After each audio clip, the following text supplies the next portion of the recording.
What's up gamers, my name is Brobson, and today I'm bringing you a quick guide on how to complete the quest Plug Life in Remote Realms.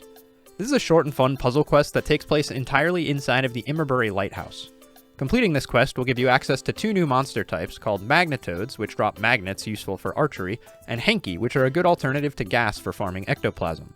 You'll also get the rubber boots during this quest, which can help you more easily achieve the ground typing, and that's really useful across all three different combat styles across the game, so I'd recommend completing this quest as soon as you can on a new character to get these mobs and these boots online. The only true requirement to take on the quest is a rope and some food to tank enemies, but I'd strongly recommend getting 30 magic before starting Plug Life, and then bringing enough air, earth, balance, and spirit runes to cast the spells Nostalgia and Safe Passage. This will allow you to safely teleport back to Immerbury without having to be worried about interruption from the mobs that can attack you during the quest, so bringing a few casts of both of these spells will allow you to be much safer and not really risk death during the quest. For gear, we're not fighting anything, so we just need to tank, and if you can achieve double ground type, it'll negate almost all the damage that the mobs can deal to you during this quest, but if you don't have access to double ground, then ground and any combination of grass or charge or ghost will work just fine. Once you have these items, you can sail or fly west past Immerbury Mine and head to the lighthouse. Go up the ladder, talk to the lighthouse keeper to begin the quest, and he'll give you a lighthouse key which will grant you access to the basement. The main objective of this quest is to deactivate the electric fences so that you can progress through the maze in the lighthouse's basement, and at the end you can pull a lever which will restore power to the lighthouse and complete the quest. You can now climb back down the ladder and use the trapdoor to go down into the basement.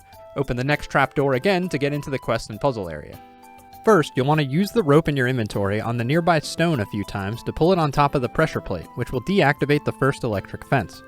Pull the lever in between the two fences to deactivate the second fence temporarily, and then quickly run through it before it reactivates. Turn right here and repeat the process of pulling the next stone on top of the nearby pressure plate by using your rope on it. The pressure plates can be a bit buggy, so you want to make sure you don't step on them yourself and instead just pull the stone on top of them to reliably trigger the plates. Once the electric fence is disabled, you'll need to run past some aggressive magnetodes and quickly search the barrel in the middle for a key called Lighthouse Key 1. Once you've looted the key, run back past the electric fence and away from the magnetode, and you can use your key on the nearby door to open the maintenance room. Make sure you pick up and equip the rubber boots in this first room, as they'll add to your ground typing, which will make the rest of the magnetodes throughout the puzzle do less damage to you. You may want to wait for another pair to spawn so that you can have multiple, but it is worth noting you can come back to this room at any time, even after the quest, to get more boots if you need them. Continue into the next room to discover a series of windows and wheels. If you stand next to the windows, you'll see the puzzle outside of the room that you need to solve with the wheels inside of the room. Rotating the wheels will rotate blue and yellow arrows on the ground by 90 degrees each rotation, and you need to rotate each wheel until all of the arrows are positioned the way that you see them in the image on screen now. The arrows are essentially teleport pads, where stepping on one will teleport you in that direction until you touch the next one. You need to set up the arrows to path you through the two electric fences, but without hitting any of the blue water tiles. Even if you can't understand the puzzle, just copy the solution on screen now and set up the arrows the same way that you see them, and you'll be able to get through. Once you've set up the arrows correctly, you can simply reuse your lighthouse key on the doors to backtrack through the maintenance rooms, and you'll end up in the previous area.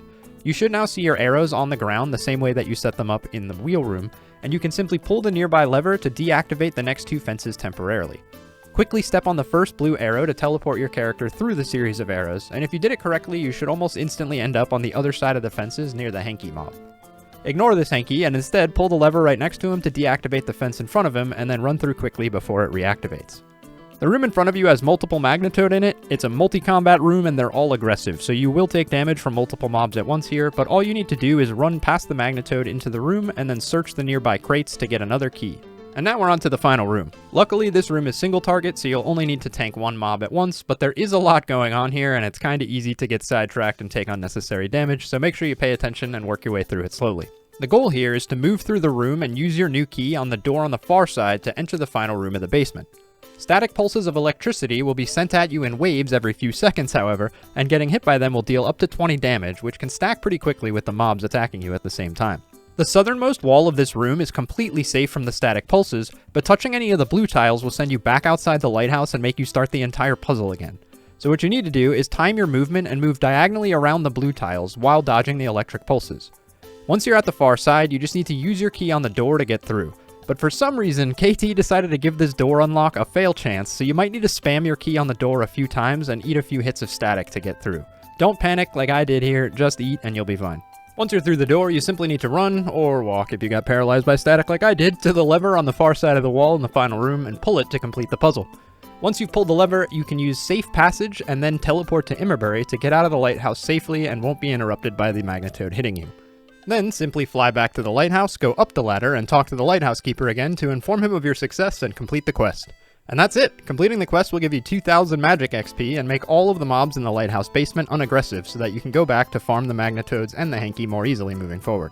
If you have any questions or feedback on this guide, please let me know in the comments, and don't forget to leave a like and subscribe for future content.